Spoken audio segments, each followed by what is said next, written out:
know you made a couple of additions to the Killing Joke story in terms of Barbara Gordon. Can you tell us a little bit about those and any parts of the original that you had to leave out?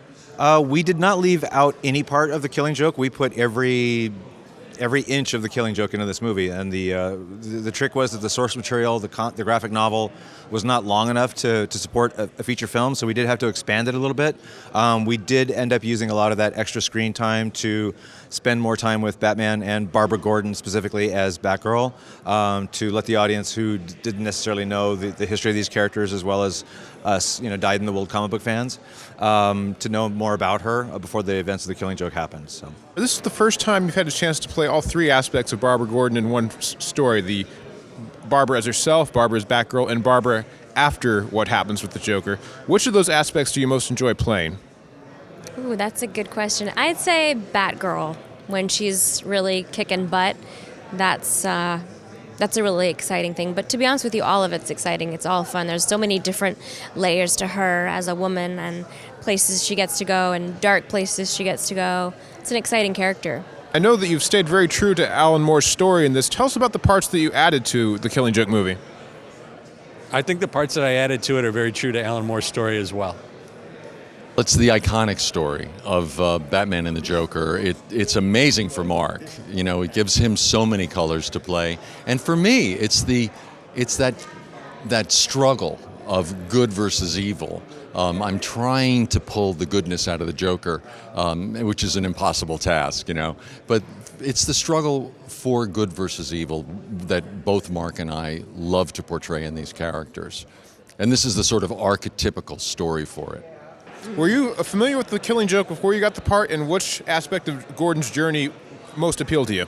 Yes, I had read the graphic story, and I was thrilled with it, and then I read this script, and it's an expanded version of that story with some extra material, and I liked the character on the page, and certainly working with Kevin Conroy as Batman and Tara as my daughter, the Batgirl, made it a very special experience for me, and I really enjoyed it. I saw the movie a couple of days ago, and I loved it. Now that you've finally done the Killing Joke, what classic story do you want to tackle next? I was kidding Bruce Timm earlier. We have to do Batman the musical, because Mark has a good voice, Tara has a good voice, Ray Wise has a good voice. I sing. Everybody sings.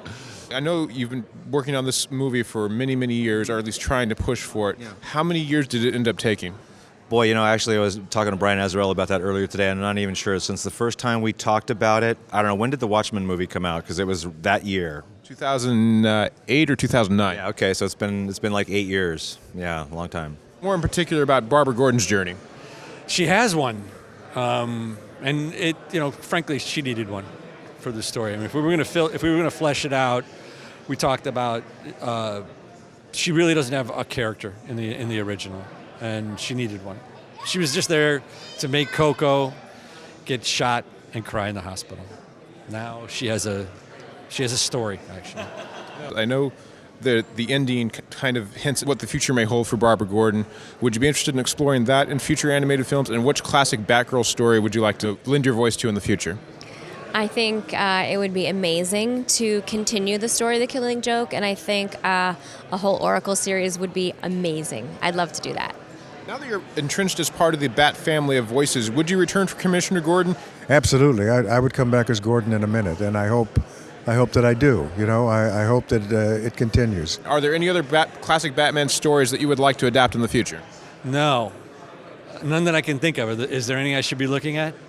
Asking you, man. No, you tell me. What do you want to see? The Joker's 5-way revenge. Okay, I'll look into it.